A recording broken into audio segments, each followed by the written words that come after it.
One of the biggest areas of confusion for lifters is how exactly you should execute your reps of your exercises in order to elicit the most muscle growth from those reps. I mean, let's just take a look at the standard biceps curl, for example. One option is to use higher reps with lighter weight and a slower tempo. Another option is to instead use lower reps but with heavier weight and a faster tempo. Or you could even do a set of 21s, where you perform 7 reps at the bottom range of motion, 7 reps at the top range of motion, and then finish your set off with 7 full range of motion reps. Or another popular option is to just transition over to the squat rack and do your curls there. So how do you know which method is best for growth? Well, as I've gone through some of my past videos, research has shown that we do have a lot of flexibility when it comes to the way that we should perform our reps for maximal muscle growth. As long as volume is equated for, then we can use lighter weights for higher reps, heavier weight for lower reps, a slightly slower tempo, a slightly faster tempo, and so on. To simplify this for you though, although research shows that we do have quite a bit of flexibility here, it is also shown that for the best bang for your buck, it would be in your best interest to execute your reps in the following fashion. 1. Stick mostly to a rep range of roughly 6 to 12 reps for each of your sets, as this rep range is the most effective way to accumulate volume for growth without also accumulating excessive fatigue on your joints and nervous system. 2. Use moderately heavy weight or resistance so that you can stay within that 6 to 12 rep range for most of your sets. So not too heavy of a weight so that you can only do a few reps with it, but also not too light of a weight where you can easily do well over 12 reps with it. And 3. Use a lifting tempo that is around a second on the way up and a second on the way down of each rep. These 3 rules are for the most part how you'd want to perform your reps on any exercise in order to stimulate growth in the most effective manner. However, with that being said and implemented, there is another major area where most people tend to overlook with their reps that severely compromises the resulting growth and is also often the culprit behind lagging body parts. And this has to do with tension. Because if you want to build muscle as fast as possible, then maximizing tension and stimulating as many muscle fibers as possible within your target muscle during every single one of your reps needs to be your priority, as this is imperative to maximizing growth long term regardless of the rep range, exercise tempo, or weight that you choose to use for your reps. But going beyond the guidelines that I previously provided, how exactly can we go about further maximizing tension in each of our reps? Well, there's 2 steps to this that you're going to want to start applying right away. The first step you need to implement is mastering and perfecting the execution of every single rep of all the exercises that you do, because your body is designed to cheat, meaning that it's always going to try to find the easiest way out during your reps. For example, on curls, what tends to happen when someone decides to start adding more weight or do more reps is that they'll compensate by using a little bit more momentum or start swaying with their elbow a little more, which as a result shifts tension away from the biceps and onto other muscle groups like the lower back and the front delts instead. And the same idea goes with push-ups, for example. As soon as fatigue sets in, people tend to start shortening the range of motion and sagging their lower back to make it easier. So yes, while in these 2 cases you may be lifting heavier or you may be doing more reps than you typically would, you're not actually providing more tension to your target muscle and hence won't experience the growth that you'd expect in that muscle because of a breakdown in execution. So take a look at your exercises, especially the exercises for your more stubborn muscle groups, and see if you've been compromising your form during your reps in order to lift more weight or do more reps. Most of you will likely find that you're guilty of doing just that, even if it's very subtle. If so, lighten the weight or decrease the reps so that you can execute your sets to the point where every single one of your reps are identical and executed with precision and optimal form. This way, you're actually using the muscles that you tend to grow with that exercise and also best setting yourself up for success with step 2, which has to do with applying internal focus. So internal focus is the idea that we can stimulate and grow our target muscles to an even greater degree by shifting more of our focus towards them during each rep. Now this theory was first tested back in 2009, where a team of US researchers rounded up a group of subjects to do lat pull downs and measure the resulting muscle activation in the lats. They wanted to find out if it was possible to make their lats work harder by simply shifting their focus during their reps. So with one group, they used an external focus cue that simply instructed them to pull the weight down. Whereas with the other group, they instead used an internal focus cue, instructing them to pull with their back instead of their arms and focus on the tension in your lats. The researchers found that muscle activity in the lats was boosted by nearly 20% with the internal cue.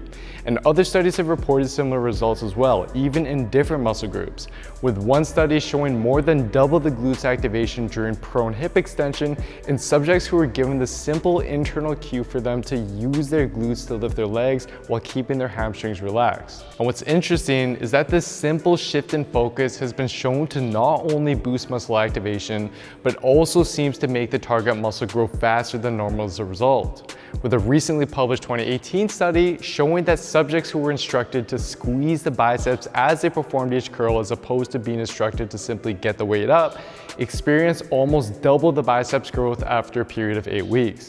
Meaning that as you perform your reps for any exercise, you need to be mindful. Your main goal should not be to simply do your required number of reps and sets for that day. 3 sets of 10 becomes pointless and counterproductive for growth if you're not actively using your target muscle during each of those reps. And we can do so most effectively by applying this simple concept of internal focus. So, what I want you to do is first focus on execution as I went through in step 1, as this is basically a prerequisite for activating the right muscles in your exercises. But going beyond this now, I want you to try to shift your thinking during your reps. You need to realize that we don't just lift weights or do reps. With each of our exercises, all that we're doing is contracting our target muscle by bringing its origin and insertion points closer together, which then as a result moves whatever load or resistance we're using. And that's what I want you to try to think about as you perform your reps, as opposed to externally focusing on just getting the weight up or doing a certain number of reps. For example, right now, get down into a push-up position and we'll test something out. I want you to pause the video and just do 5 reps of push-ups with however you typically perform your push-ups. Now, if you're like most people, you mindlessly went about doing those 5 reps with the main goal of just hitting those 5 reps, and as a result, failed to provide very much tension to your chest. But now what I want you to do is retry this with another 5 reps.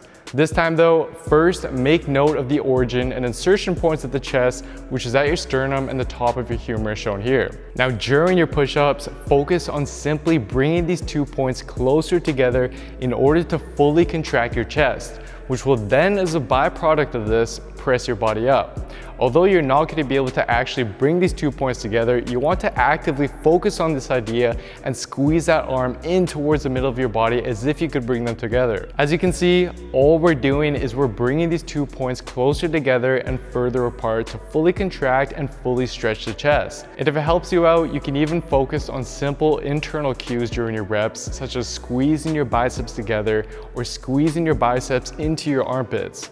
And with all that in mind, pause the video again and retry your push-ups for another 5 reps. What you've likely found is a significantly greater contraction and fatigue in your chest from those exact same 5 reps. We haven't changed anything aside from your internal focus, yet we were able to add considerably more tension to the chest, which will as a result lead to far greater growth when applied to all of the reps that you do for all of your chest exercises. And the same idea goes for something as simple as biceps curls, for example.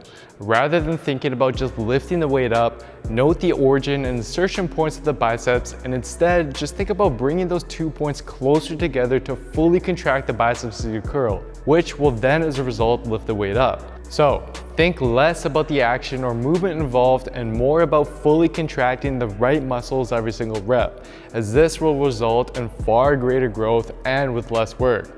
Now do note, however, that applying this will inevitably result in many of your exercises now becoming considerably more challenging. In fact, research has shown that subjects applying an internal focus to their chest during the bench press did significantly boost chest activation, but resulted in less reps being performed in their sets as a result. Meaning that for a lot of you, it could be tempting to stop using this internal focus, especially towards the end of a set, purely in order to achieve your target number of reps or to hit a certain amount of weight for that day. But all this does is it leads to the appearance of progressive overload being achieved and makes it seem as if your chest did in fact get stronger, whereas that wasn't the case, as you instead simply shifted more of the tension to other muscles to help out. And these extra reps and weight that you do by sacrificing your internal focus just do more harm than good, because that extra tension isn't being directed towards growing your target muscle, which is why you chose that exercise in the first place. So put the ego aside and realize that this is the more effective approach for long-term growth. Now, there is an exception to this, because research has shown that the effectiveness of maintaining an internal focus on your target muscle in an exercise seems to decrease as the weight gets heavier and heavier. More specifically, it seems that you want to apply this only when you're lifting a weight that's around 75% of your 1 rep max or below, which is the equivalent to anything above around 8 reps per set.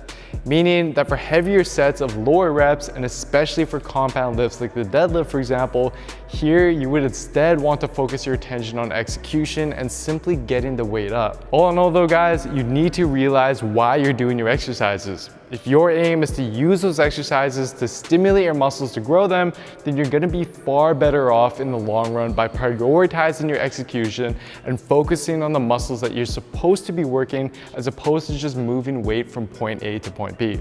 Apply this simple concept to each one of your reps, and I guarantee that you'll start to experience far greater growth as a result.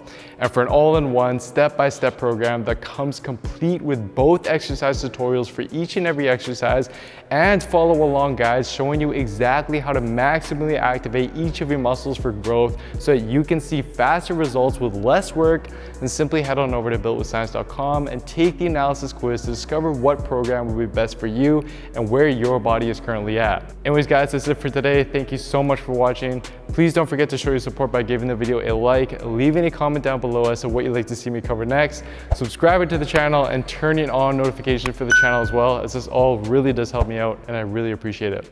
Thank you so much everyone, and I'll see you next time.